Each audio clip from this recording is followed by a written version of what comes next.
From the dawn of time we came, moving silently down through the centuries, living many secret lives, struggling to reach the time of the gathering, when the few who remain will battle to the last.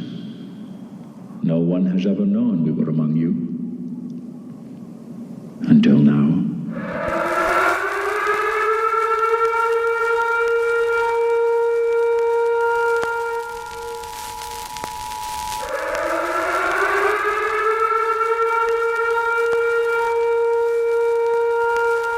This is the emergency podcast system. This is not a test. Movies are bombing all over the country. They are posing as movies you already know. They may already be in your theaters, your neighbor's home, or even your own. Do not panic. Specialists have been dispatched. They will help you identify these pretenders and defend you against this invasion of the remake. Please stand by for further instructions. Welcome to the Invasion of the Remake podcast. I am your host, Jason Bishop. And with me today, as always, is Sam Stepanenko. Hello. And unfortunately, Trish is away this week, dealing with some family matters, but she will be back hopefully soon. She's going to be in and out for the next little bit, so be patient, but she will be back with us soon, hopefully. But today we also got Val Stepanenko. What's up? Sup? So this starts my birthday month of movies, and we're starting off with a doozy because we're going to remake Highlander. Sacrilege, you say? Sacrilege. Yeah, kind of. Kind of, but at the same time, not 3 days before we are recording this, they announced that they're going to be rebooting it. Yeah, so let's face it, we want them to do it right. We're going to put them on the right track. And along the way, it's not that the structure of this movie's terrible or anything, unless you're Siskel and Ebert, and I'll play that for you a little bit later. But this was obviously meant to be a one-off film, not the franchise it turned into. Consequently, we got 5 movies, a television series, an animated series, and an animated movie. And when you look at the whole, kind of terrible. TV series was pretty good, gotta say. Cartoon, terrible. Anime was pretty good. And the movies, as they progress... movies, really, there is only one good one. Yeah, there can only be one. Or can be only one. Yeah. Thank you. To steal a tagline. Endgame's okay. There should only be one, as it was originally structured, yes. Yeah, as it was originally structured, it works. But because they decided to make a franchise out of something after the fact, they were constantly rewriting the rules of what that was going to be and constantly retconning things. So today, we're not just going to remake Highlander, we're going to rewrite the rules in a way that makes sense. Yes, and as we were watching it, I was thinking about that because of the sequels, quote-unquote, and the TV series. There's a way you can make it work without having to change the tone of this particular film. I don't want the aliens that the second one did, even though they wound up re-editing that in a way where they took them out. That was another one of those, well, let's rewrite the rules. And then they wound up doing it again in the later movie of what those rules are, and the prize wasn't really the prize. And okay, so, and the meaning of there can be only one isn't what they think that is. I like that. Yes.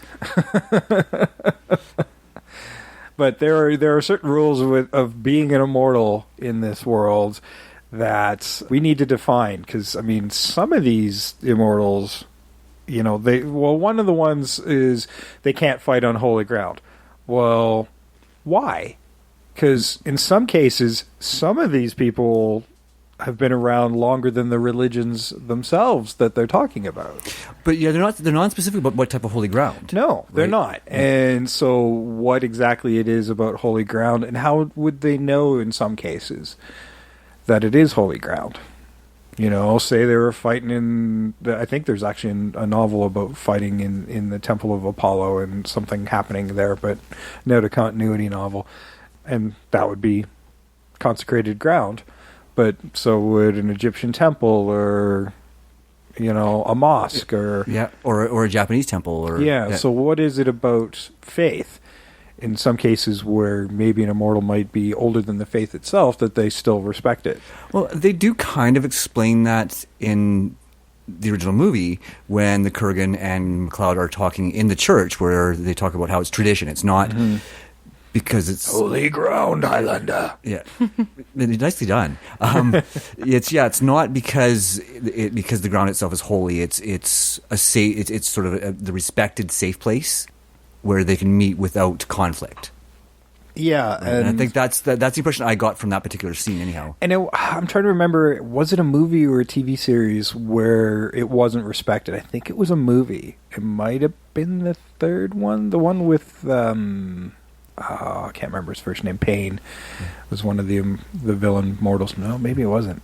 That might have been Endgame, actually, where these guys were killing immortals on holy ground. Yeah, the last one I saw, and I was think the Connor one... had ducked out into a monastery. Yeah, no, I the last one I remember I actually watched was the one with Muriel Van Peebles. So okay, yeah, it's the one after that then. Okay. Yeah, no, that was enough to make me go, oh, you know what? I'm not going to ruin it for myself anymore. Yeah, no, well, let's see, 5 movies. We got Highlander, Highlander 2, The Quickening. Yeah. The Chocolating, The Quickening. There's also The Renegade. The Chocolating? It's terrible. It's absolutely terrible. How 3 more got made after this, I have no idea. But the Renegade version smoothed over things for people because they wound up turning that into a sci-fi in the future of 2084, something, 2048, I think it was. Ridiculous. And it was dumb as fuck. Yeah. But Michael Ironside, Yeah. that's a plus. And more Sean Connery, who was an Egyptian, but wasn't really because he was supposed to be Spanish, but not because he sounded Scottish. Yeah, and in my casting, I fix all of that. Actually, there is some historical fact about you could tie the Scots back to ancient Egypt because there was a person named Skoda who had left Egypt for that region. So there is some truth to that, even though it's a bit of a stretch. Yeah. Yes, my casting also fixes that. And I'm assuming the remake rumors as well are going to fix that. Yeah, when you have a Frenchman playing a Scotsman and a Scottish man playing an Egyptian who's supposed to be Spanish, it's a little convoluted and the accents don't really work. Right. Number 3 was The Sorcerer here in Canada. It was called something else everywhere else. Final, I don't know, something. But it was called The Sorcerer here, so I'm going to go with that. Number 4 was Endgame, and number 5 was The Source, which was strictly a Duncan MacLeod movie, not a Connor MacLeod movie. And it is also dumb as fuck. Like, they did not learn. They literally made the same mistakes. Let's go back and do a post-apocalyptic future. Never do this again. Never, ever do this again. And, of course, we had 2 TV series. We had the main one with Duncan MacLeod, and then the spin-off series, The Raven, as well, and which only got 1 season. Was The Raven, did that one, it had more mythos in it than... I don't think mythos was in the Raven. Raven? If he was, maybe 1 or 2. Did this focus on the female Yes. character? Yeah. Okay, That was my the bad. female character. Yeah. I don't ever remember seeing it, but I did love the TV series. Yeah, so, and then there was the cartoon series and the anime movie. And there's even been some fan films that they wound up putting on some of the DVD releases as a kind of a serialized through the discs, which was kind of cool. There's a lot of stuff that I didn't even know about because like I said, after the 3rd movie, I kind of checked out because I'm tired of them just ruining that first movie for me. Yes, there are 4 MacLeods throughout all of these iterations. So you've got the original Connor, Duncan, Quentin, and Colin. But there were only 3. There was the original, and then there were the 2, right? So I 3 just told movies you. and- No, there's 5 movies. There's 5 in the series. There's 5. 4 with Connor, 2 with Duncan. Really Because there's a stretching. crossover one. There was a crossover one, Yeah. and I saw part of that one actually. Oh, Endgame's not bad. remember that Endgame's too. not bad because it kind of does an interesting thing with the retcon, and then the final battle with the Kurgan, and to receive the prize and to beat whatever, because I can't remember the whole movie, unfortunately, but to beat whatever the villain was, Connor knew he wasn't going to be powerful enough, but with the power of the Kurgan in himself and all the stuff Duncan's done over the series, Duncan could. Duncan had to take Connor's head to receive that quickening to be able to get to the end of that movie. But anyway, go find those movies. They're cool. Yeah, I'm sorry. I have so much reverence for the first one. So good. Yeah. So good. And then you watch The Quickening and it's just fucking horrible. Yeah. But, I mean, most of those came out... the sequel came out way after because the movie itself found new life on home video. Yes. Because I remember I was working in the video stores at that time. And I hadn't seen Highlander. Everybody was like, oh, you haven't seen that movie yet? You haven't seen that movie yet? So when I finally did, it was on a home video release of the film. And, of course, I fell in love with it after that. And thankfully, wasn't that long after a TV series launched and stuff. So It was a great movie. I think that by that, I don't think the series actually launched until after the third movie, though. I think it was after the second movie. I can't remember. Maybe the third one was around the same time. Yeah. Yeah, I think they were trying to capitalize on it. Connor was in the pilot of the series as well. Yeah, actually, I think that the third movie was the direct result of the popularity of the TV series. Right. Because I think that's the only way that the third movie would have gotten made after the Quickening, the disaster of the Quickening. Well, yeah, no kidding, because it was a huge flop. It was amazing that this even became what it became. Yeah, well, because nobody wanted it. Mm-hmm. Nobody wanted a sequel. It was a perfectly concise story in and of itself. Yeah, I agree. I mean, at that time, I didn't want a sequel, and you could tell it wasn't supposed to have one, and they were struggling to figure out how to do it after having given him the final prize. So, was it? Like, what did he get? Yeah. In the end, I mean, the prize is kind of this Zen state where he's kind of can hear the world. He can hear everybody's thoughts if he focuses in on it, which would make him the most powerful man in the world. Yes. Even though he's now human and can age properly and have a family. That's supposed to be the gift. But, I mean, he could look into politicians' head. And he's thinking benevolently, I can help these people relate to each other. But at the same time, could easily corrupt as well. Yeah, and I mean, and that kind of gives you some perspective on what would happen if the Kurgan had won, right? Mm-hmm. Right. So it was an interesting concept, but again, just not necessary. Yeah. Well, I mean, you got to have them fighting for something, but because they're immortal, where do these traditions come from in the first place? And it's much like telephone, telefriends, and things are constantly changing. You know, you do the grocery list, and by the time it gets to the end of the line, it's something completely different. And considering how long these people live, in some cases, as you mentioned, Mythos, his memories stretch about 5,000 years, and after that it gets a little fuzzy because he's that old. Right, and I mean, even Sanchez is over 1,000 years old. Mm-hmm. Ramirez, sorry. Did I put... Fuck. Ramirez, he's over 1,000 years old, right? Yeah, he was born in 896 BC. Wow. In Egypt. So he's over 2,000 years old then. Yeah, Kurgan is also not quite as old, but he's still in kind of that age bracket as well, whereas Connor was born in 1518. Yes, so he was the youngest of the crew. Yeah. Maybe that's why he won. Maybe. Right? He had a little more stamina. Well, I mean, his first death he would have been around 18 at the time, even though he says 20. Yeah. Because they can't do math. Yeah. No, there's lots of flaws. Ancient Scots can't do math. Yeah. They don't know when they were born. Yeah.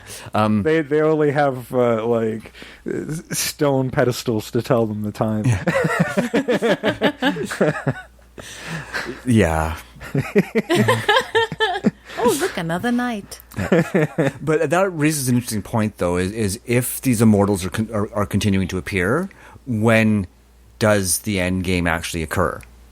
Well, you and I, long ago, I don't remember if you remember the conversation, we came up with a kind of solution to the problem where there wouldn't be more than one prize.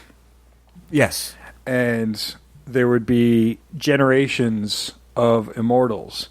I don't know if we agreed every 1,000 years or every 100 years. I think 100 years makes more sense because you're still dealing with a global on a global scale, right? So they would still leave a lot of immortal births to deal with, and there would be a prize within that group. So with the Kurgan, he may not have killed everybody within his bracket yet to receive the prize, whereas there's nobody left from Connor's bracket. Yeah, that and Connor could have been the last one remaining within his generation of immortals, which is why he receives the prize. And you can choose, this is a bit of a rule that I took from the Quickening, you can choose to become human and receive this gift or enter the fray again. Yes. Which means you forego the gift and of course they don't know these particular things, so they just sense an immortal and we gotta go kill him. Yeah. And you know what? That could actually even apply even better to the Kurgan, is if he decides to enter. He's killed all of the people from his generation. Yeah, this would explain why you could have a whole bunch of immortals after he's won the prize. Yes, exactly. it fills that gap. Yeah. Now I don't know if he got a better solution to that, but that was kind of in the back of my brain. It was just I had forgotten about the conversation, but I do remember it now. And I was thinking like they kind of half-ass explain it in the Highlander TV series, is that they have different clans of immortals, right, where they exist concurrently, but they're part of a different group of immortals somehow. Well, I would think, if you win the prize, you would like become an elder or something. Yeah, I mean, at the same time you would die, so that whatever knowledge you've gained would be temporary because after, and maybe that's part of it too, is anybody who's won the prize, generally you wouldn't know because it's kind of an eye blink for the immortals. Yes. So, they're only going to be around another 70 years, 50 years or whatever, depending on how old the mortal was before their first death. Guys, there can be only one. And that goes back to something about the source.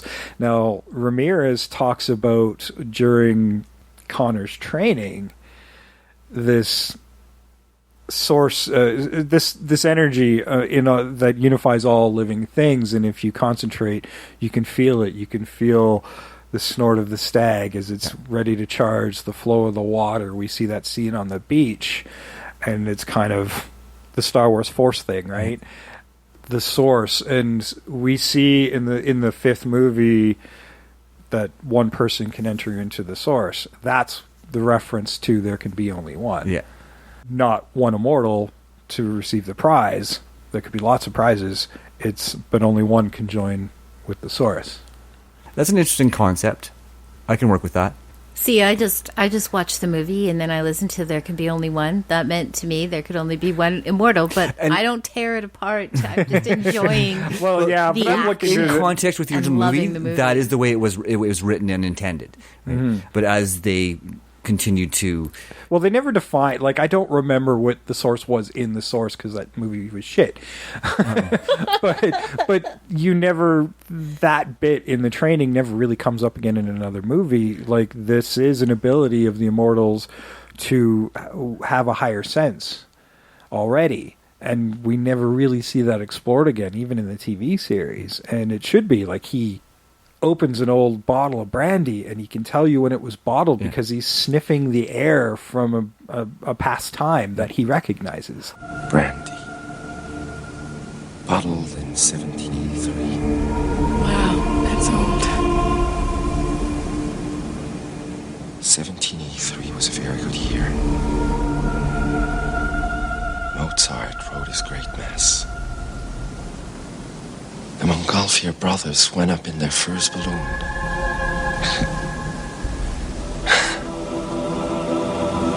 And England recognized the independence of the United States. Is that right? Yes.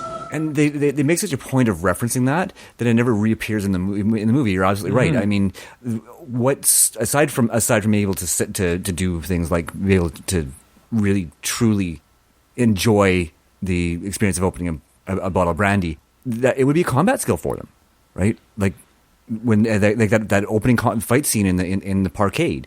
I'd like to see sort of him using that to guide him to his opponent. Yeah, but he kind of does, right? Did you watch the director's cut or the original cut? I think it's the original cut, I think. Okay, because I watched the director's cut, and I can see why this particular thing in the scene, because you mentioned the fight in the garage with Fossil. Yeah. And the guy who plays Fossil, he was actually the stunt coordinator for the film. There's this ridiculous thing where he's just backflipping down all the way down. I'm like, wow, I can see why you cut that, because it's stupid. Yes, sorry, we did. Then we did watch the director's cut. Then, okay, yes. yeah, and there's extra scenes with Rachel as well, where he discovers Rachel in World War II. Yes, and you know what? This is the first time I've seen the director's cut, because I watched that and went, oh, that totally makes sense. I can't believe I never caught it. It's because I didn't know. Yeah, right? Yeah. I mean, I would keep that. I liked that. Oh, absolutely. Yeah. Like, I'd like to play Rachel up a little bit and how their relationship was, I guess, over that period of time. It would have been about 40 years in 1986. Yeah. So, it's very feasible that she could have been World War II. Now, if you contemporize that, you're going to have to probably change the war setting. Or make her a little bit older. Yeah, or make her older. Which is what Which would not be a problem at all, really. You'd have to make her much older then. I think maybe it's time for the trailer, and then we'll get a little bit into the film details, and we'll talk a lot more Highlander, because we love this fucking movie. From another time comes a man of great power. Talk funny, Nash. Where are you from? Lots of different places. A warrior of incredible strength. You've the devil in you. We've been kinsmen 20 years. Connor MacLeod was my kinsman. I don't know who you are. Because you were born different, men will fear you, try to drive you away.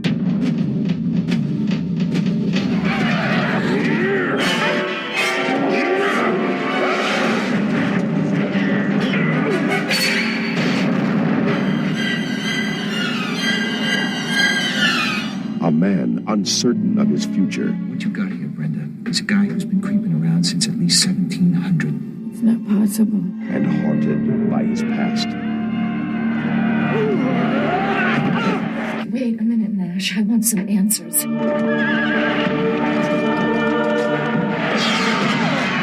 cannot die, MacLeod. I'm Connor MacLeod of the Clan MacLeod. I was born in 1518 in the village of Glenfinnan on the shores of Loch Shiel. I am immortal. A hero who is about to face his greatest challenge. You will always be weaker than I. What can you tell me about a 7-foot lunatic hacking away with a broadsword at 1 o'clock in the morning, New York City, 1985? Not much, for he is not alone. In the end,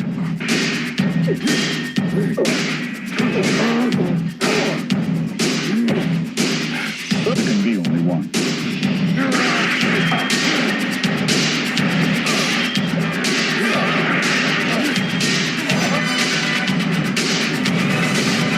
Highlander, there can be only one.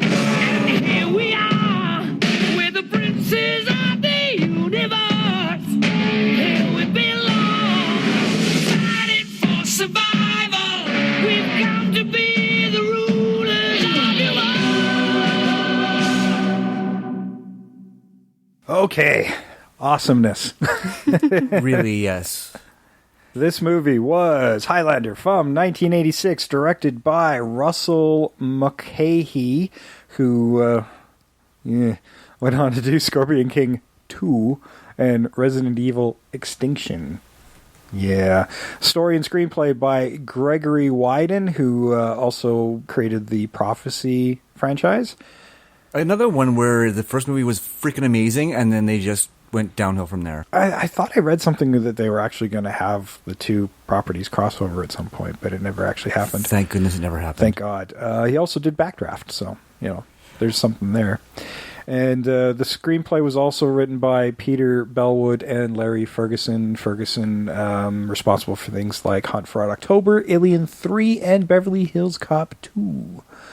The movie was budgeted at $16 million and had a worldwide gross of only 12.8. So it really was home video that made this thing happen again. Yes. Because it was a loss. Most of the money that this movie made actually was made internationally, not domestically. I can kind of see that. I honestly, can't see American audiences sort of engaging in this theatrically, especially in the mid-'80s when we'd had such flops like Excalibur around that same time. Mm-hmm. Right? People just weren't into the swords and sorcery type stuff in the... that was kind of a terrible trailer, to be honest. Yeah. Like, lots of overdubbing, not utilizing the Queen music in the best way, not using Sean Connery in the best way. Yeah. Like, there's a lot of things they definitely could have done better.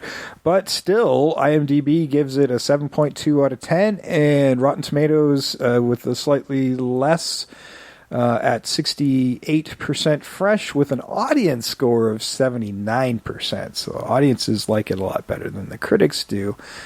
And remind me a little bit later. I got a little something from Siskel and Ebert as well. We definitely, I think we need to hear that. Right? And it's funny because when I was watching this again for the first time in a while, I'll be honest, I haven't watched it in quite some time.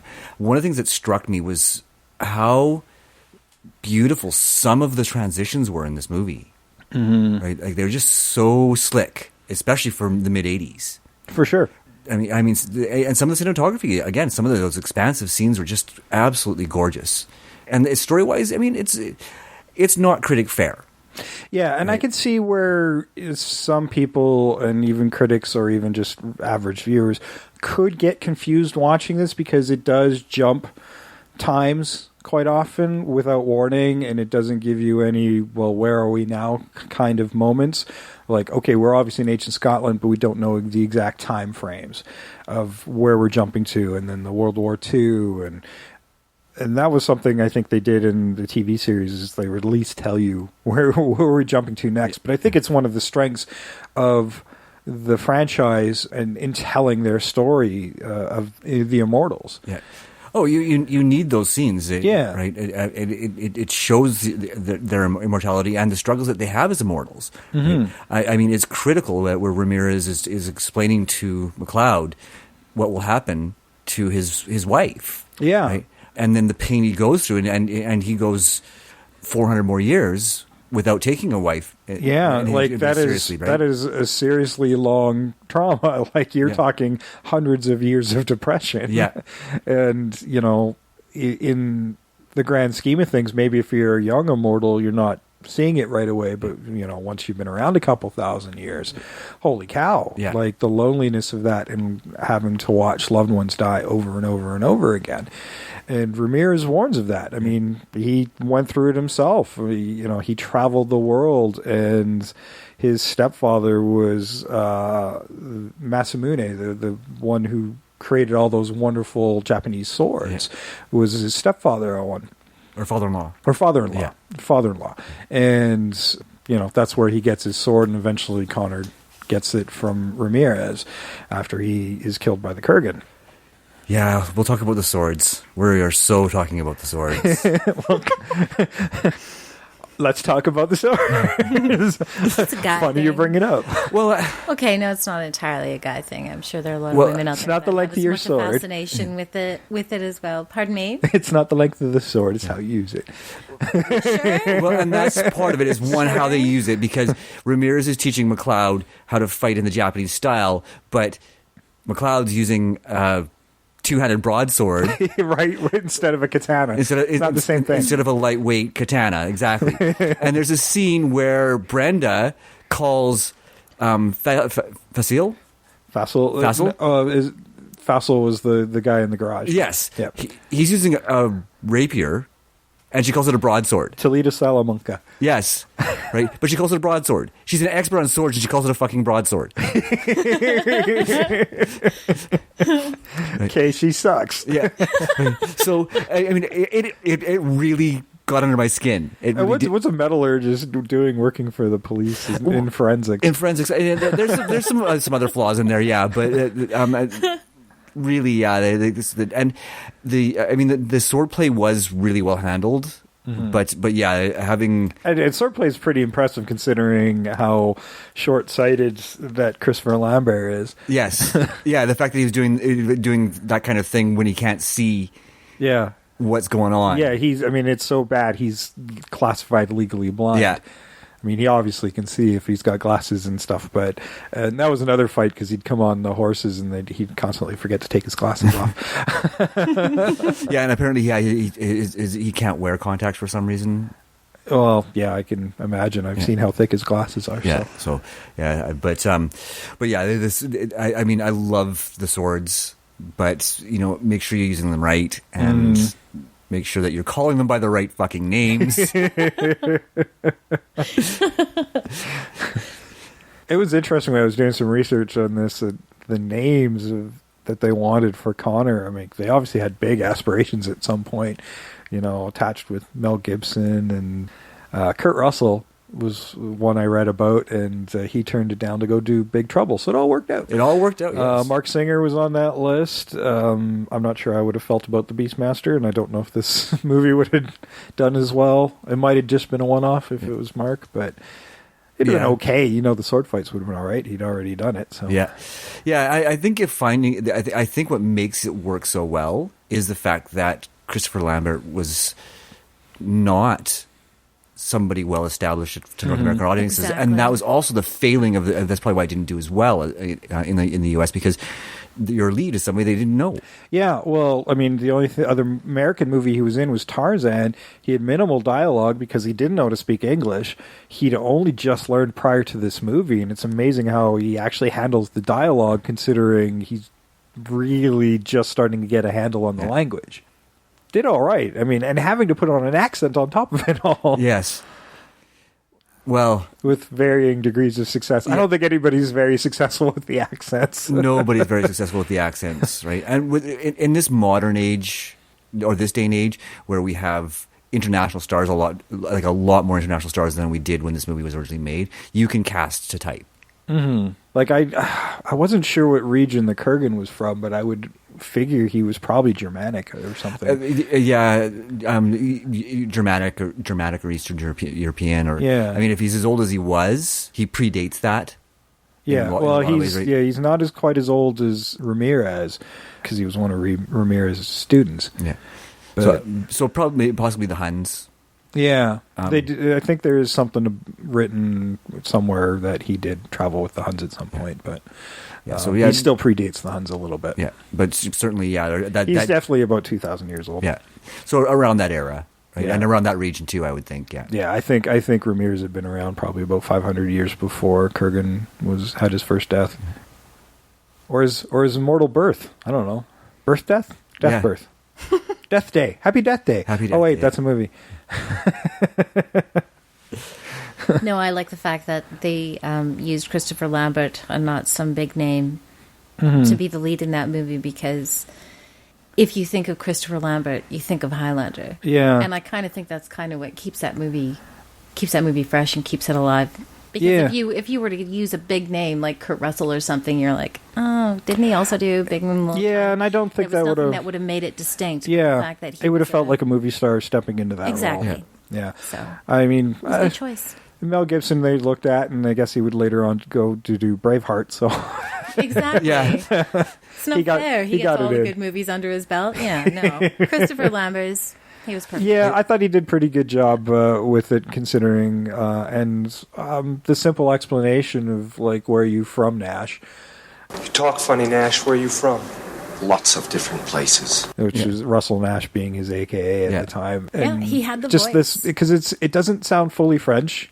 No. With the way he learned English, I'm not sure what muddied up his American accent, but it works. There's something really unique about it. There is something really unique, which made me struggle because I kind of wanted that in my actor when I recast, but I couldn't find it. That is going to be very tough, and that was part of the thing too. Is he has such a unique accent because it's not a French accent. It's something very, very specific to him. Between the movie and the TV series, we got two people who were supposed to be Scottish. Neither one of them were Scottish. No, but he was fun. He was fun. He looked cute in long hair. Well, he did. He's a good-looking man. And then the one thing I'd like to add into our version of the movie is more immortals. Like, there was actually a scene that was lost in a fire that didn't make it into the movie with another Asian immortal, a samurai, which I think that fight happens before the Kurgan and Castigear. I want to see more of Castigear because there seems to be a real friendship. There does, as well. yeah, and I mean, you have to balance that, right? Because McLeod's story is so important, right? Mm-hmm. But I'd almost like to see. Well, they referenced this party on the Boston Common during the American Revolution. Castier's not in the scene. Yeah, like what? Why is he? You guys are referencing about this time, and he's not in the scene. Yeah. What the hell? Yeah, I'd like to see more of Connor's journey from when Ramirez is gone to present day. Like, even if they're short scenes, mm-hmm. right? Other brief battles with immortals, brief interactions with the immortals that he's friendly with, mm-hmm. right? And then you could have a lot of, you could actually have a lot more fun with that, especially if we go with that sort of tiers or groups of immortals that are sort of their group. Castigear doesn't necessarily have to be part of Connor's group, and that's why they can be friends, mm-hmm. right? But because he's the last of his group, he can still fall to the Kurgan, mm-hmm. right? So you could have that sort of. Well, every immortal can fall to any other immortal, right? And they still go through the quickening, and that power is transferred over. That's why Duncan got so powerful by the end of a series, because he's pretty much chopping off a head every episode. Yeah, right, right. And exactly, right. But that would allow for the friendship between Duncan and Castigear. Yeah, right. Because they're not of the same group. So Connor doesn't have to fight Castigear, mm-hmm. right? And Castigear likes Duncan or Connor. We got to stop talking about Duncan because he's messing me up. That's like that. You know, I understand like the reimagining about doing the groups and stuff like that, but you kind of need that little bit of tension where they have this friendship, but there can be only one. I'm going to keep going back to that, folks. Because I mean, you only got 2 hours. So I don't want to see friends fight at least not in the movie. No, but that's. Like I said, that's going to cause that tension enough. Yeah. Although you get the feeling Connor knew Facile enough, because he did try to say, hey, we don't have to fight, when they were at the garden there watching wrestling. Yes. Initially it was supposed to be hockey, by the way, but NHL didn't want them accentuating the violence. So we get the fabulous Freebirds instead. Yeah. A good old AWA match. Yeah. Yeah, but how do you harbor friendships with somebody whose head you're going to have to take eventually?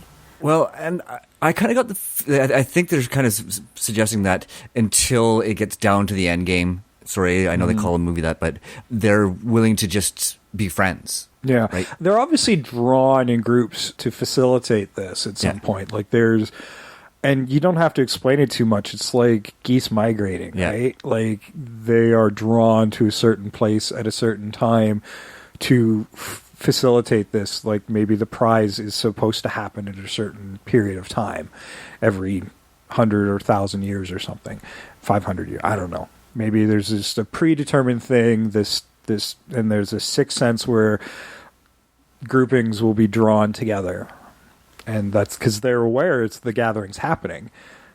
We don't know how, and I don't think it's important to know how. No, that's true. One thing that they don't really discuss in the movie that needs to be addressed too is when Connor has his first death, the Kurgan's there and knows that Connor is immortal, right? They don't explain that, how he knows. Yeah, that bugs me. That bugged me too. And I think they did something about that in the TV series where Duncan found an immortal and knew, Richie was one. Richie turned into immortal way down the line. So Duncan was already aware that this was going to happen and was training him early before his first death. So there is something. They can still sense an immortal even though they haven't gone through the first death yet. I mean, I guess you're born immortal. You just don't know you're immortal until you die. Yeah, but there was no explanation, and nobody understood why, and even the viewer didn't understand why. And again, that's part of building that tension. Mm-hmm. Yeah, and that's something that maybe Ramirez, as he's training Connor, can sort of fill in those gaps, right? And I'd like to have a scene with Ramirez in his backstory, right? Because all you get from Ramirez are the scenes with McLeod and then later the Kurgan. But it would be nice to have just another short bit with Ramirez's past. Yeah, and maybe something with a prior thing with the Kurgan itself. Yeah. Like when he's protecting Heather and says, no, this is my woman, not Connor's. Like he doesn't want, because the Kurgan's already been stalking Connor and would have used Heather to get to Connor, which he does later on anyway with Brenda. Yes. Because he didn't get to do it the first time. It takes him a few hundred more years before he gets to rub that in Connor's face. At great consequence to himself, mind you, but yeah. I forgot what I was going to say. That's okay. Walk back through the doorway. Yeah, I think we need to see just a little bit more of that history with the Kurgan and why he's so nasty. Oh, that's what I was going to say. Now I remembered. So yeah, you could even have. I mean, Ramirez talks about how he'd been married 3 times, right? Mm-hmm. And Kurgan can be responsible for the death of one of Ramirez's wives. Mm-hmm. Right? That could be a scene, right, where he turns on Ramirez and kills his wife when he can't kill Ramirez, and then that way it kind of ties into that opening scene, and then ties again later when Kurgan does it yet again. Clancy Brown initially visualized the Kurgan in his present day to be in a suit and a bowler hat, and I'm like, so Odd Job?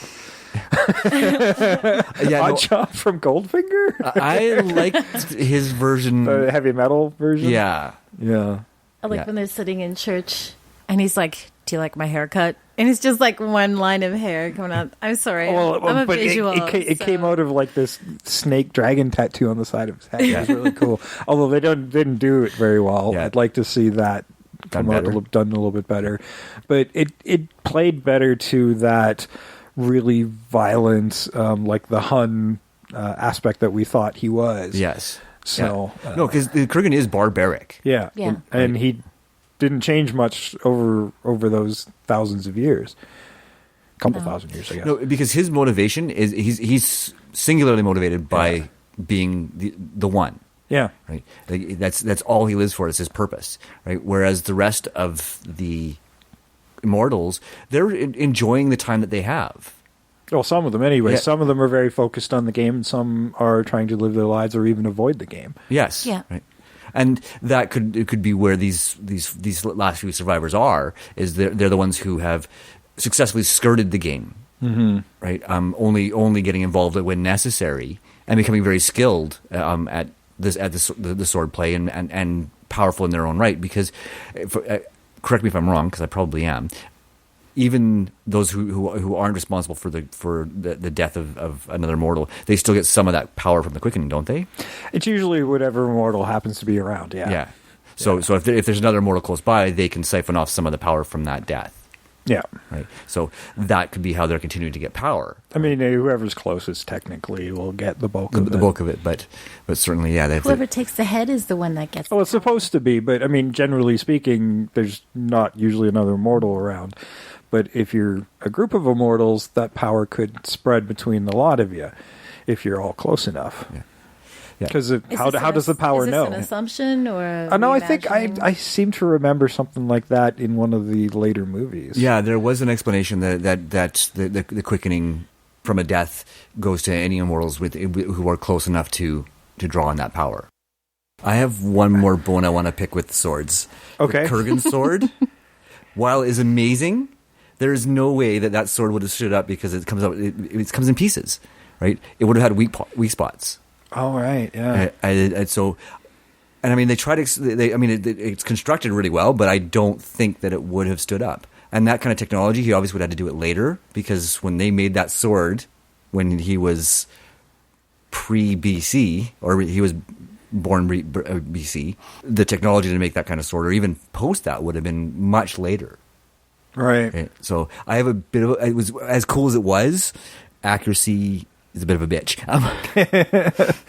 Yeah, I don't know. I mean, maybe some of these immortals wouldn't have been able to hold on to their swords, and some might have had to make some, like, say if they were, what if you were born in the 80s when this movie was set, which I guess we'd be moving to modern day, but or sort of in between, maybe, I don't know. You know, like, I wouldn't know how to get a sword, but you could go to the scrapyard and weld something together. You just get them at the same place where you get your magic cards. What?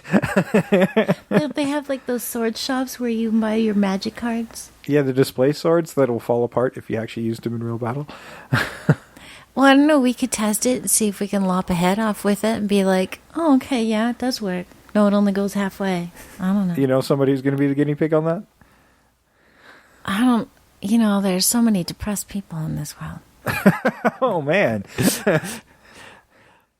What a dark place to go. Yeah, well, hey, man, is that just the Trish spot? Is that what happens in that seat? I'm just tossing out ideas here, folks. Yeah, I mean, there are true swordsmiths. I mean, certainly Japanese swordsmiths, and there are people who make functional swords in North America and all over the world. But of course, finding that and then making sure that nobody knows that you have this sword. But that was part of the TV series too, was, you know, not everybody has the same resources, and those are the guys that tend to get picked off first. Yes, but Connor had a Yoda, right? Yeah. So Ramirez was his Yoda. Yeah. So as the line goes down, if there was an immortal born in this era, he would have a Yoda.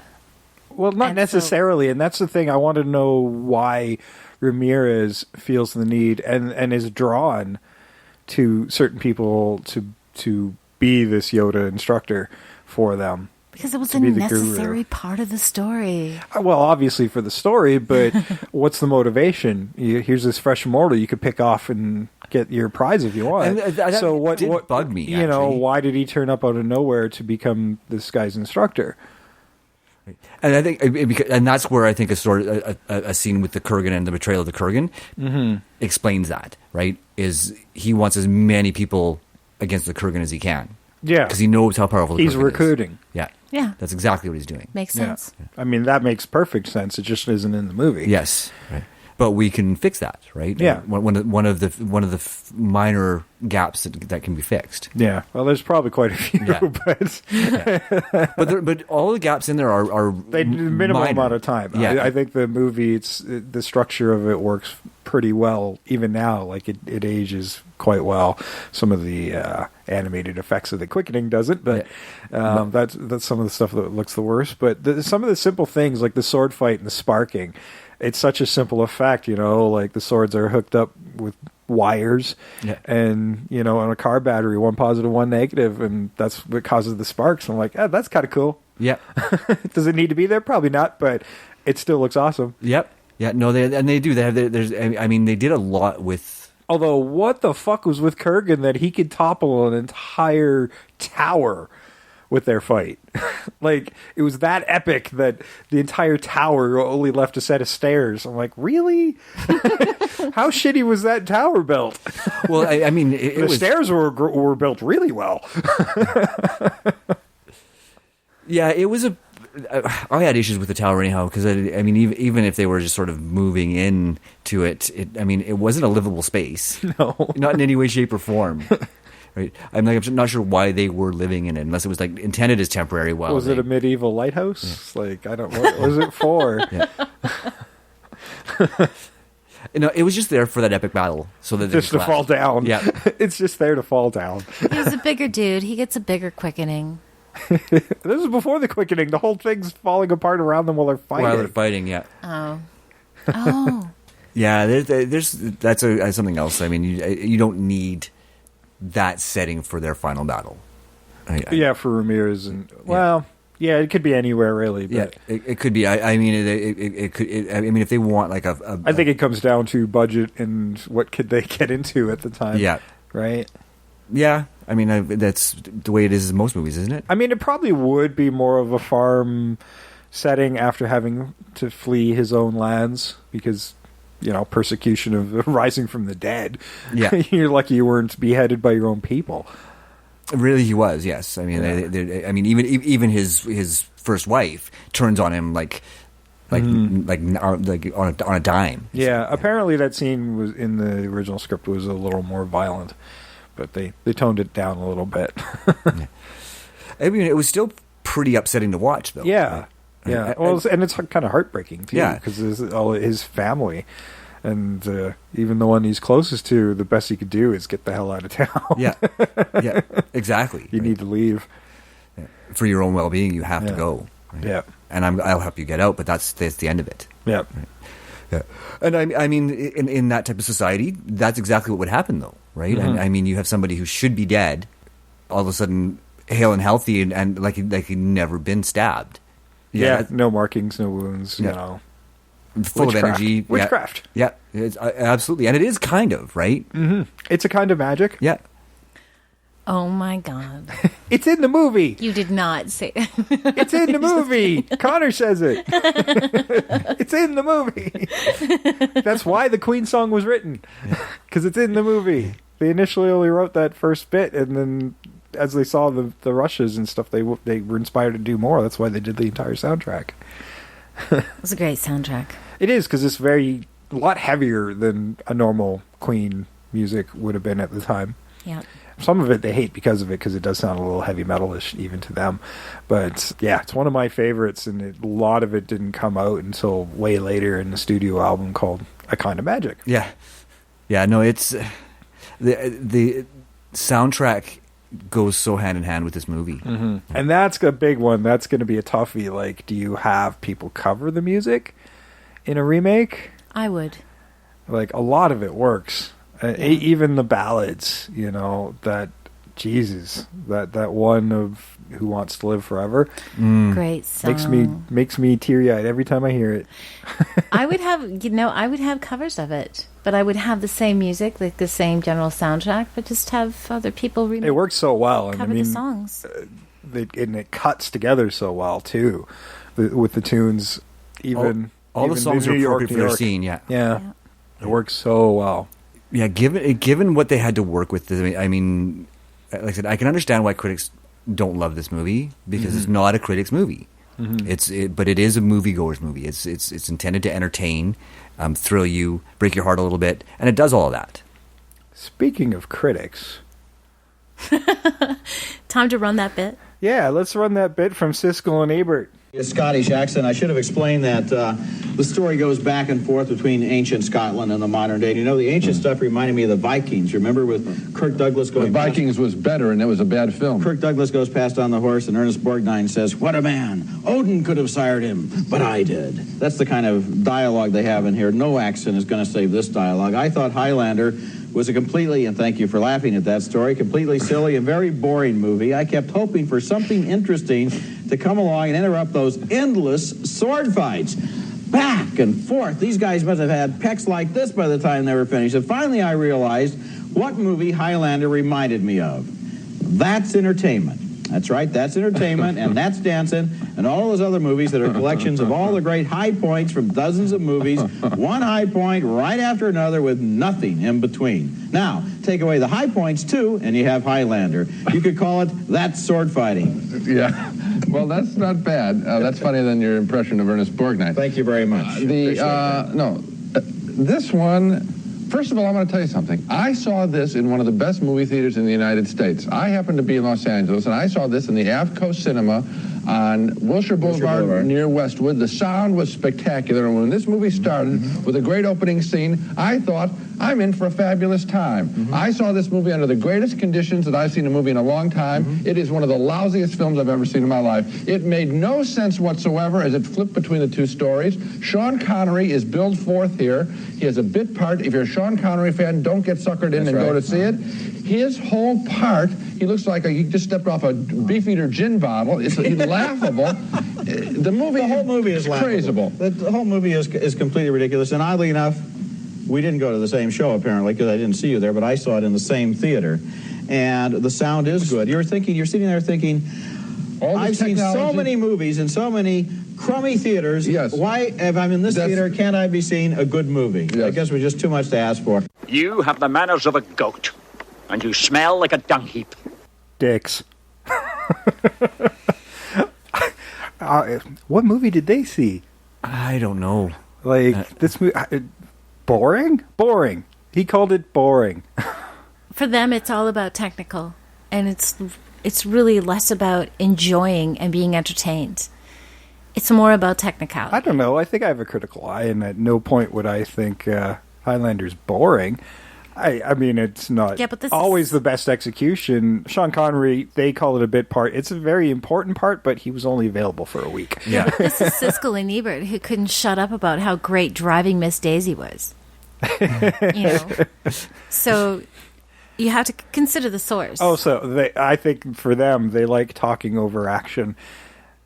Yeah. Maybe that's it. They want dialogue over sword fights, and I don't think the sword fights are boring, but given what they got coming up, I think you could have the sword fights be different. Like, everybody should have their own fighting style. They should. Connor should be a little mix of what Ramirez taught him and what he already knew with his Scottish style. Exactly. I would actually think an Egyptian, although he learned a few things over 2,000 years under one of the best sword makers in the world, so he would have had kind of a mix of Japanese style. But I'd almost want to see Ramirez, if he's Egyptian, have a scimitar on him as well, because it'd be something he'd be comfortable with. And maybe another immortal has a two-handed style, a double sword kind of style. Well, that would be the Kurgan for sure, right? A little more barbaric. Right. Oh, I would think he would love, he would be more of a big two-handed broadsword type of guy. That's Conan. Yeah. But yeah, you do. You have like a fencing style, right, with the rapier, and then you have like the Japanese style, which is the two-handed. Yeah, there's so much different. And in a remake, I'd like to see that. Like, that choreography is so important, I think, in doing something like this, and picking the director from John Wick is a great way to go, because this guy was doing fighting styles with guns. Yes. Even for my remake, I just stuck with him because, I hope he doesn't leave the project, because he's awesome. Yeah. This is a perfect choice for this guy. He's going to recognize... I mean, he's a stunt coordinator too, but he's going to recognize that we should have these unique styles, and each time Immortals fight, it should be unique to them. And make each fight interesting in and of itself, right? Without gymnastics. Mm-hmm. Well, it could, though. Well, again, that would be somebody's individual style. Yeah. Like, say somebody became an immortal more recently, and he's into parkour. Yeah, right. Exactly. That would be a really great addition. Yeah, wouldn't it be awesome? Yeah. That'd be a whole new movie, man. Hey, kid. Totally imagining. Somebody swipes his head while he's upside down. Yeah, I mean, you could have that showy-offy stuff. Yeah, it'll dazzle the audience. It'll give the audience a thrill, and then it has consequences for them, because it's like, no. Oh man, if a parkour guy got his head chopped off while he was upside down, would the quickening shoot him up in the air like a rocket? That would actually be freaking awesome. It would be funny as fuck. Yeah, it would be funny. Yeah, right. The athletic style would also speak to the way they sword fight, right? I mean, Faisal, however you say his name, when he was doing all those backflips and stuff like that, that's not the style of fighting that somebody who uses that type of sword would use. No, right? Especially when you watch the extended edition where he's just backflip. I'm like, okay, the first backflip might have been strategy. After that, it's just showing off. Yes. It's just showing off. You don't need to go down the parking lot. I'm like, dude. Just run. Yeah. I mean, if Connor had a gun, I would have just shot him and then chopped off his head for being an asshole. Yeah. Yeah, it was completely unnecessary, and it didn't make sense for that character. I mean, yeah, because Connor definitely did, his fighting style before meeting Ramirez would have been very much hack and slash. You're swinging a heavy sword, and he was young too, so he probably wouldn't have learned a lot of strategy at that point. Well, and there's not a lot of strategy in that either. But because you guys are considering doing the unique style to the fighter, that's when you'd want to bring in your Asian like a samurai guy. Yeah. Yeah. That's when you'd want to bring your Asian guy in and add him as well. Mm-hmm. Yeah, for sure. I think it was in the original script, and it's a fight I'd like to see. Yeah, and I certainly more fights would not hurt this film, a remake. No, despite what Siskel and Ebert say. Yeah. Yeah, don't even think about that, man. Don't even. No, I found that, and I'm like, that pisses me off. You listen to Siskel and Ebert, and they just make you more irate. Like, no. Sometimes, there's a lot of times I would agree with Ebert, but not this go round. Yeah, I rarely ever agreed with Siskel. Yeah, I mean, this movie is enjoyable because it's fun, and they didn't find the fun in it, and it's not the most well put together stuff, especially the stuff with Brenda doesn't come together in the best of ways. No, and I think Val commented on that when we were watching. Is like, how did they go from like meeting twice to jumping into bed together? Right? Mm-hmm. It's such a movie trope that especially needs to be when fixed. she's already investigating him as a key suspect in a beheading. And he's already been to the cops and stuff for this investigation. Hell, why is he stalking her? Yeah. At the end of that, the two of them had absolutely no chemistry. No, and it's like, oh, you're immortal. Let me sleep with you. Well, yeah, and she finds out a lot of that by investigating it, which is not your job. Yeah. Well, wasn't he stalking her to find out what she wanted? She was more interested about the sword. Yeah, she wanted to know more about the sword, and she found evidence of the Masamune, the Ramirez's sword, that he had hid up in the rafters of the garden. Yes, which with the sword making style that predates any previous known method of making that. Yeah, so sword, her motives are purely selfish for her own research as a metallurgist. It's not super clear. It's kind of confusing. Yeah, and that's, again, something to be fixed, right? If you're going to develop a relationship between these two, develop it. Yeah, no, I mean, if you're going to do that scene and have her keep her the same, you have the cops approach her with the evidence they've already got, with the Toledo Salamanca and maybe some stuff taken from the scene of another sword that doesn't match. You know, the fibers and whatnot, and the little metal shards, and have her investigate that. She is brought in as an expert, but does not work for the police. I like that, and I would almost get rid of the whole cop suspecting him. Instead, she's going to him. Why did they show up so quickly? Like, nobody was around to witness it, so... Like, how quickly would they be on the scene? I mean, granted, it's a large gathering of people in a public forum, so generally cops tend to be around that.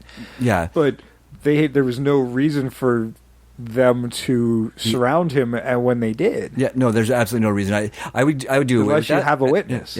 Yeah. And instead, and that would actually provide a more viable reason for them to develop a relationship, is she goes to him because he is an antique dealer who does deal in antique swords, right? So maybe they have a prior relationship where she had used research from him at some other point, right? So then you give a viable reason for them to be interested and engaged with each other. Yeah.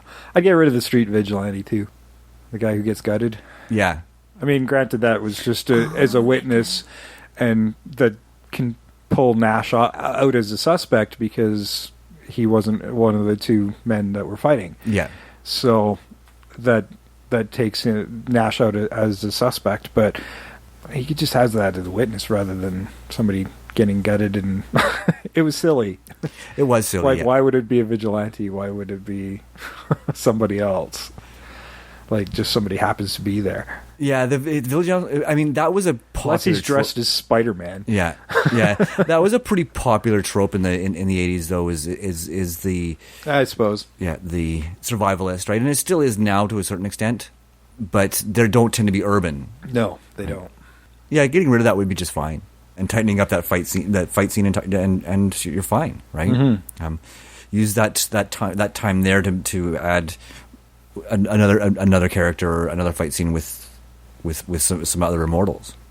Yeah, I mean, if they're going to have the gathering, it would be interesting to have the cops sort of running their asses off with all of these beheadings that are happening, because there's so many, because there's a dozen of them, and they're slowly willing down to the final two. And I don't see, like, we already know the Kurgan's a badass, and we don't need to see him being like, okay, He's got a hooker in this scene. Why? Why do we need that scene? Hi, I'm Candy. Of course you are. Yeah. Because they wanted to give him that cool line. Yeah. I got to give props to Clancy Brown, that church scene. I have something to say. It's better to burn out than to fade away. I love the church scene. He totally ad-libbed that line. It wasn't in the script at all, so. And it is definitely one of the more memorable bits of the movie. So. Yeah, but yeah, like I said, have that final battle happening, not just between the Kurgan and Connor, but between the last remaining immortals. Mm-hmm. Right? So instead of having them focused on Connor as a suspect, have the cops in there, but running their asses off. Mm-hmm. Right? And that's why they've engaged Brenda. The cops on scene could be the one as a witness. They're also witnesses to, like, okay, Nash isn't a suspect anymore because that big ass dude is. Yeah, right. Exactly. Right. Yeah. I mean, if Nash is even a suspect. Yeah. Right? So I mean, and they can say you know what, we know that this is two different swords, and that's why they call in our metallurgist, right? Mm-hmm. The woman who's written a book on different types of sword making. Mm-hmm. Right. So you just make their story a lot more believable. Yeah, I mean, rather than have them be on the scene of that first fight with Fassel, maybe they initially go to Nash. Yeah. As an expert in antique swords. Yeah. And then maybe he refers them to her, Mm-hmm. right? Instead, because he's read her book.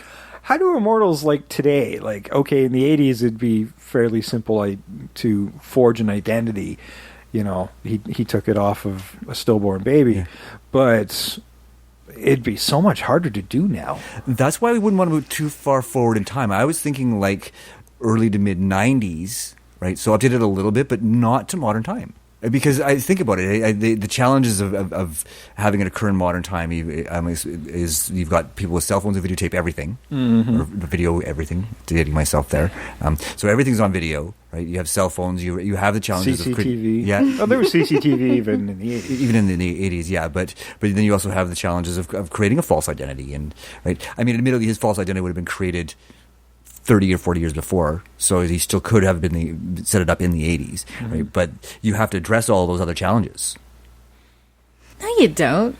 I don't know if that's too terribly important. No, I wouldn't. I like that. Worry about those I like the nature of technicalities. discovery of that. I mean, you could still have that modern day, and maybe that's what does put Nash on as a suspect is somebody's cell phone, or a CCTV camera. And I mean, it'd be fuzzy or something because they're moving really fast. Yeah, right. And that's how they get on. They find out about the Kurgan as well because somebody filmed. Maybe it's naturally fuzzy anyway because there's a certain kind of energy of immortals that just distorts cameras. Yeah, that could there work. You go. That's perfect right there. There you go. There's a solution. It's like a dream. Yeah. Yeah. Boom. Boom. Yeah, and they would have. He would have gotten his identity well before everything became digitized, right? So yeah, so it still could have worked. What else do we want to change? Anything else we want to change? The final fight scene on the rooftop, the water. I don't like the water either. Yeah, you can change the whole setting if you want. I mean, I read that they initially wanted to do it at the Statue of Liberty, but no, I didn't like that, and nor could they get the clearances for it at the time. There was another one they wanted to do. And then the rooftop was just, they'd already used the set once, so it was the cheapest and easiest to do. I like the presence of the neon sign. Oh, I like that. Right? It's just the water Times Square. tower. If you're going to keep it in New York, Times Square. I mean, there's lots of screens to blow up. Yeah, exactly, right? Lots of lights. What if part of it is caught on those it would be big TVs very they public, have? though. Yeah, and there's nothing wrong with that. There is nothing wrong with that. That would make there'd be a big reason to flee, and then you could have a big thing with the cops or something afterwards. There you go. Yeah. Times Square. Mm-hmm. Yeah. Lots of lights. Big television screens. Yeah, you want things to blow up. Yeah, people and cars flipping over from the final quickening. It would be just like epic. Mm-hmm. It's interesting, like how they used the animation to. I mean, initially it was to hide the wires of Connor floating while he's receiving the gift of the quickening. There's an aspect that I really liked where he says the quickening is overpowering me, and it looks demonic, this animation. And I kind of liked that he was fighting with the Kurgan's really heavy evil nature and how that could overtake him. Yeah. Because and that he's internal absorbing struggle. his energy. Yeah, and that internal struggle of what that might be. Like, I'd almost think maybe he would take a swing or something at Brenda initially because he's still fighting that personality before calming down. Can you just get rid of like the little cartoon dragons and stuff that are obviously. floating in the air? Yeah, it was. That was cheesy. It was cheesy as hell. I mean, that doesn't age well at all. No. Most of that should be mental, that combat, I think. It's almost a mental fight. Yeah, maybe it should. Maybe it could be. Maybe it could be this fight in his brain, a fight within a fight. Yeah. Like, okay, he won the physical, now he's doing the mental battle. And you can make it far more monstrous in his own brain. Yeah. Right. I mean, and he doesn't even have to like take a swing necessarily at Brenda, but just because we've now done it, put it in a public place, right? He can start to go after other spectators, right? But before, or he maybe still. It'd be funny if he got arrested again. He did just commit a homicide in front of everybody. In front of but I mean, if he manages to you can really show that battle really well if he stops himself before he cuts down an innocent bystander, right? If he comes to grips with that. I don't know, that end scene's clumsy in the original film, and it still feels kind of clumsy because you do have to have him get away. I guess you don't have to have him get away, but I mean, that's certainly an interesting way to go if he got arrested and put on trial. Yeah, that is the problem, right? Is how does he escape justice, as it were, right? Yeah, but going through that whole process is just going to kill the excitement of him being the one, and that last quickening scene, if he has to deal with like legalities and stuff, that would just be you just ruined my high. Yeah, right. But no, I mean, you could even have it something as simple as the final fight scene moves away from time. The people have fled, right, and then as soon as it's over, they walk away before the police arrive, right? Because this is why maybe where you can introduce a quick scene where he does get arrested and he's thrown in the back of a cop car, pulled off the scene, and then the cop car stops and they let him out. They're watchers. See, and that might work. That might work. Yeah, they're aware of this. Somehow, the Watchers have been around for about 5,000 years, I think, according to the TV lore. Watching and not trying to get involved, but realizing sometimes they get involved because of the tremendous force for good in certain immortals, and that would be interesting to introduce a Watcher that could be put in a sequel or something later on. Absolutely. That worked. Reintroduce the concept right away of the Watchers. Yeah, and again, then you save it from future retconning. Yeah, exactly. I mean, there are certain aspects that the TV series introduced that work pretty well. So why not embrace those early on? Yeah, I think so. Cool. And that gives you a certain kind of resolution, and you could have that fun romantic hillside moment in Scotland if you want it. Yeah. I can hear everything. And Brenda should be pregnant. He should finally, now that he's become human, he's no longer immortal, she should be pregnant. And yeah. Oh, that was something in the source. Duncan, he's immortal, but actually does have a child with somebody. Remember? Yes, I think I remember that. And I think that's what is referred to as there can be only one, and he manages to do that while he's still immortal, which is an interesting twist. But I don't know. Certain mythology still needs to iron out. I certainly don't have all the solutions for it, but I think we've ironed it out in such a way where it'll still work if you want to keep going. Yes. I'm inspired now to watch the TV series again. Yeah, I have season 1, but that's it. After that, I'm going to have to go looking looking on the YouTubes or iTunes or something for it, because those seasons are really expensive on on Amazon. So I'm hoping that this entire series will get a proper re-release, a cheaper re-release when their proposed reboot There were quite happens. a few, weren't there? How many seasons? I think it were was there? 6 seasons, and then the season of the Raven as well. Right, the spin-off. Yeah, Which I lots to only watch saw a there. couple. Yeah, it's a lot of material. Yeah. Yep, Well, definitely. it was on Netflix for a while because we were watching it on Netflix for a little while, but I don't know if it's Yes, still on there. correct, but I'll they have to took it look. off. That sucks. I know it's not on Amazon Prime right now, so I don't know. I'm on the hunt. I still want to watch more, and the movies are kind of terrible, but the series was pretty good and just got better as it went along. So It did, yeah. As they got more money to do more with it, yeah. yeah. So, what do you think? Is it time to recast? I think it's time to recast. Sure. Okay, Val, why don't you start us off? Okay, so I went with Colin Farrell as Juan Charles Ramirez. Ramirez, okay. Well, his full name was Juan Carlos Juan Villalobos Carlos. Ramirez. Correct. And for Connor, I went with James McAvoy. Okay. Heather, Alicia Cuthbert, Okay. because I wanted to stay young and cute, because Heather was young and cute. Javier Bardem as the Kurgan. He's actually currently attached as Ramirez for the Interesting. reboot, so. Weird. Mm-hmm. Too bad. And Amy Adams is Brenda. Cool. All right. I kind of dig that. For me, did you have a director at all? No? No, I don't really have a director, but I want someone who I'd want someone who is a little more technologically sound and someone who's really, hip on the action. Yeah. So, John Woo. Well, that's not a bad choice. My first choice is already attached to the film. So, Chad Stahelski from John Wick is currently attached. I wouldn't change that. I think that is an awesome choice. I would totally dig that. Actually, the current script writer right now is Ryan Condal, who wrote The Colony and is currently developing Conan for Amazon.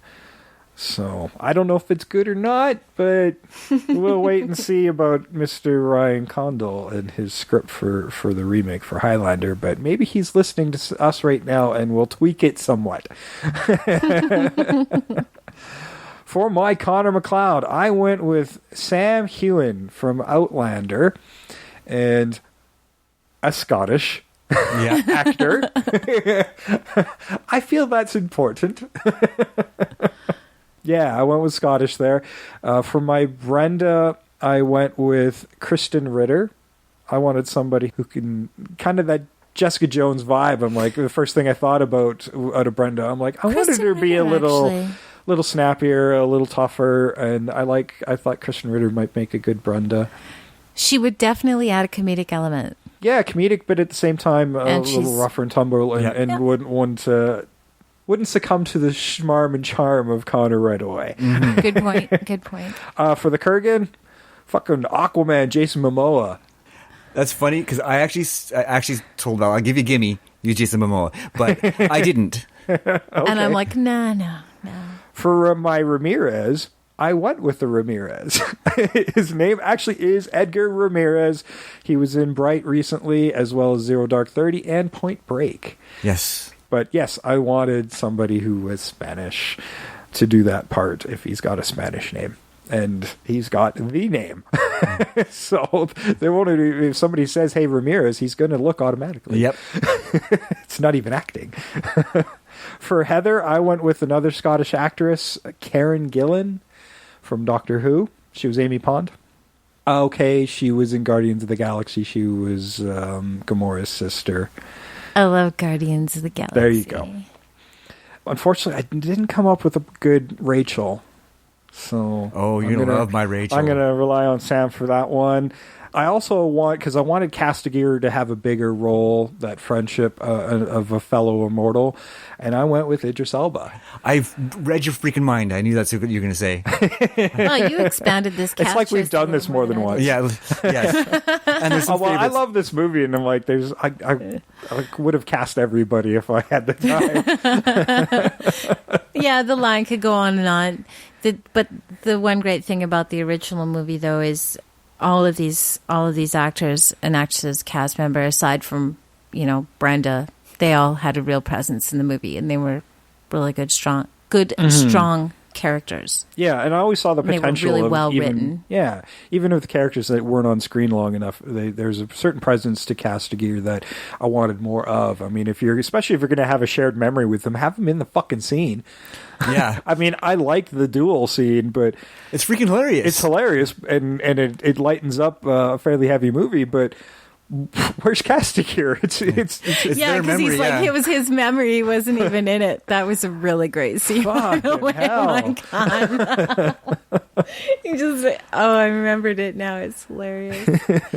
Yeah, it's wonderful. All right, Sam, finish us off here. Okay, so for my Connor McLeod, I went with a Scottish actor by the name of Richard Madden, who most will remember as Robb Stark from Game of Thrones. Okay. For my Brenda Wyatt, I went with Amber Stevens West from Greek and 22 Jump Street. Okay. She played Ashley. For my Juan Ramirez, I actually went with an Egyptian. Oh, nice. I went with Rami Malek. I'd like to see him in that type of role. And I really like the tie into Queen, since he's playing Freddie Mercury in the Queen movie. Exactly. Yes. That's kind of cool. You guys and your Easter eggs. Yeah, we like him. For my Heather McLeod, I went with another Game of Thrones alumni, also Scottish, Rose Leslie. Mm-hmm. And then for Rachel Ellenstein, because I was still kind of thinking in the 80s, early 90s, she'd be about the right age now, I went with Anne Perello. Okay. Because I wanted a French actress. Right. Because I was assuming that he was in France when he saved that girl from the Germans. Yeah. Right. And then for my Kurgan, I went with a Canadian actor, actually, by the name of Daniel Cudmore, who most people would know as Colossus from the recent X-Men movies. Oh, okay. Right, because he's fucking huge. Not the guy who played Colossus in Deadpool, though. No, he was. Okay, so he was the one in First Class. Yes. Okay. Right. So yeah, like 6'6", big dude, big right? Handsome dude. Yes, I wanted somebody really big. I think he could do with the right makeup and stuff. I think he could do the very serious Kurgan look very, very well. Yeah, you don't want handsome for Kurgan. No, but edgy, but not handsome. Yeah, and makeup can ugly him up. Yeah, it's true, right? And a good actor can do it all on their own. The opposite of what we normally do in movies. Run him over with a car or some shit. There's no reason Kurgan can't be handsome. Yeah.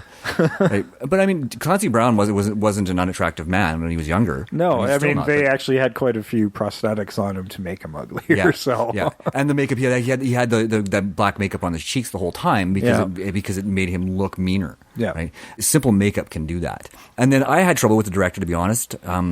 That's why I stuck with the director they already attached. Yeah, I'm like, Jesus, I don't know if we can get better than that. Yeah, in retrospect, I probably would have if that had even occurred to me, if I'd known at the time. But I went with Joe Johnston because he has done sort of epic action films. He's done Captain America: First Avenger, right? So he's done the big set pieces. He'd be good. Epic battles. So yeah, I figured why not? I think he'd be a good director for it as well. Yeah, that's not a bad choice at all.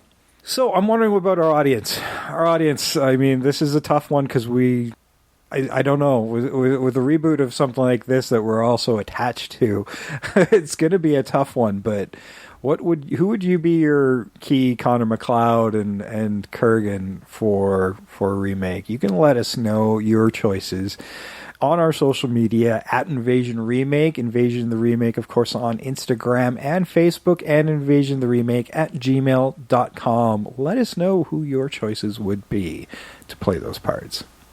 And, of course, you can always leave us a short review and a 5-star rating over on Apple Podcasts or your other podcast providers.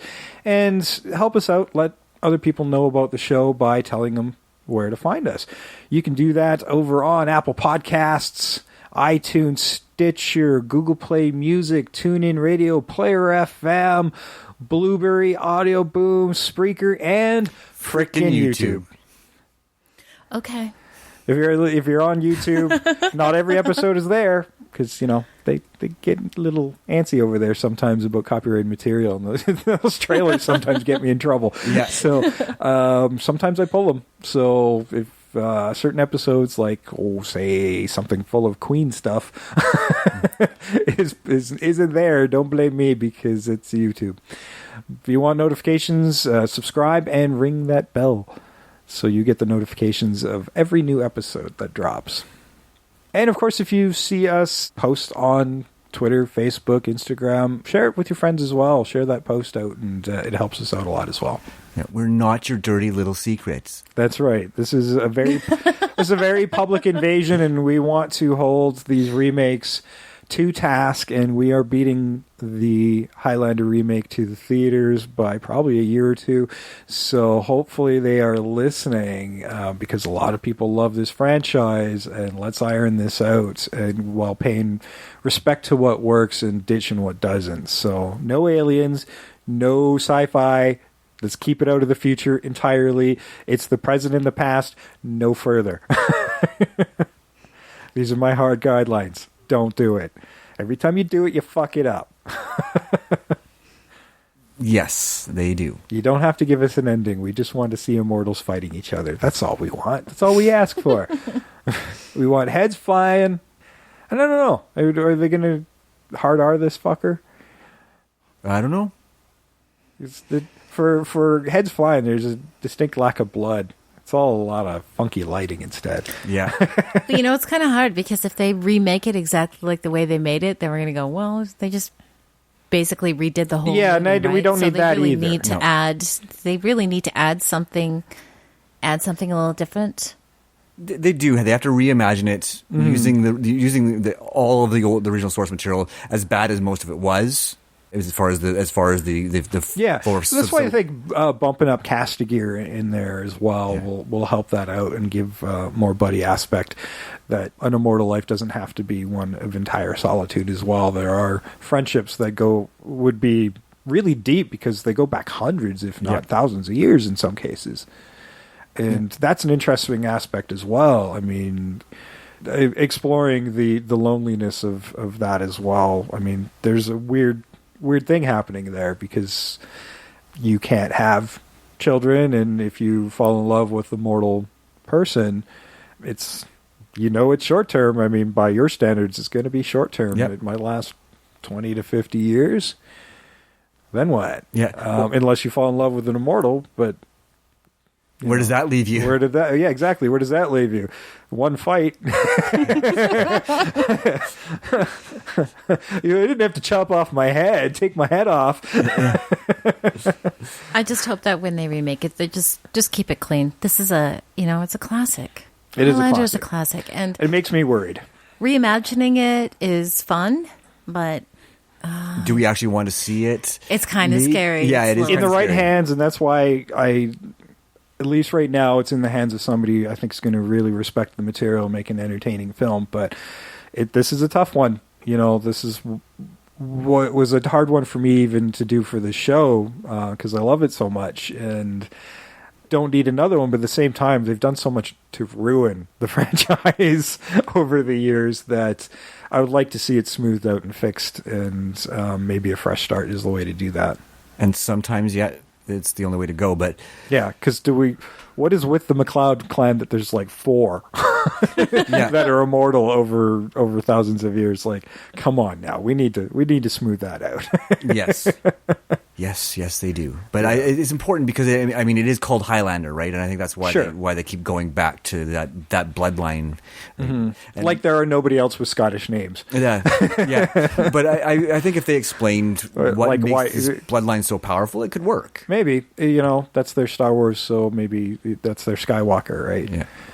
Yeah. I saw some comments that Highlander is just a Sword's version of Terminator, and in a way, they're kind of right. The more I thought about it, I'm like, it is kind of just Terminator, really. This big, bulky dude with the sword is coming after people, and lots of running. And lots of running. Yeah, lots of running. Yeah. Yeah, I can see that. Structurally, they're very similar. It is true, and Terminator did come a few years earlier, so they might be onto something with that comment. Yeah, but movies always do that, right? Yeah, It's almost like their ideas piggyback on movies previous. Yeah, you can with certainly a few little shifts. You can certainly see that in the quickening of a lot of things that they ripped off just to piece a movie together really quickly. I mean, two of the bad guys got these flying. One's like a flying surfboard straight out of Back to the Future. So Yeah, stop bringing it up, man. It's just like I know it's cancer to the it's bad, the bad. franchise, even to the point where they had to write it out. Yeah, there's no saving this, no matter what version of the movie you watch. Yep. Even if it wasn't a sequel, it still was a bad movie. Yep. There's no saving crap, and we will never remake that movie because it should not exist. Yeah, I agree. Agreed. All right, well, that was Highlander, and I had a lot of fun with that. Thanks for making that my first birthday movie. Yep. And, we got a couple more. We got at least two more. I don't know if we'll have three or not, but at least two more. So stay tuned for the rest of my birthday choices over the next couple of weeks. We'll also have the results of the Oscars. We are doing some early recordings because of scheduling conflicts, so you might not see the results of our Oscar pool until a few weeks after. Actually, as of this recording, the Oscars are this evening. So by the time you hear this, it's going to be 2 weeks after. So we might not actually have the after effects of the Oscar until our April recordings. But be patient. There is a winner. It is coming. Yes. And it's going to be me. There could be only one winner, and we know it's going to be me. There can be only one. As long as it's not Tyler. Right? How did he win with Hudson Hawk? How?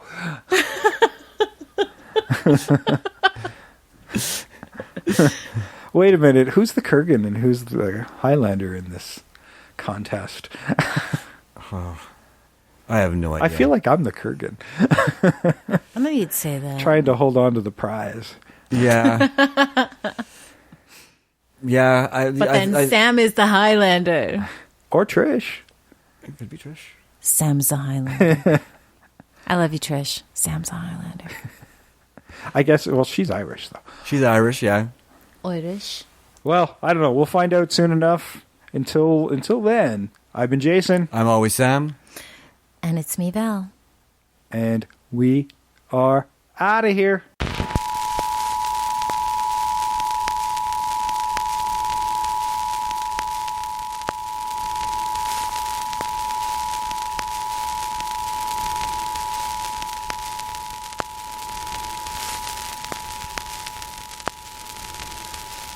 This is where it all began. Can you tell me about the prize? It's like a whirlwind in my head. But if I concentrate, I know what people are thinking all over the world. Presidents, diplomats, scientists. I can help them understand each other. What am I thinking? You're thinking whether or not you can love me. You can. I'm just like you. I can love and have children, live and grow old. You never prepared me for that, you Spanish peacock. Patience, Highlander. You have done well. But it will take time. You are generations being born and dying. You're at one with all living things. Each man's thoughts and dreams are yours to know. You have power beyond imagination. Use it well, my friend. Don't lose your head.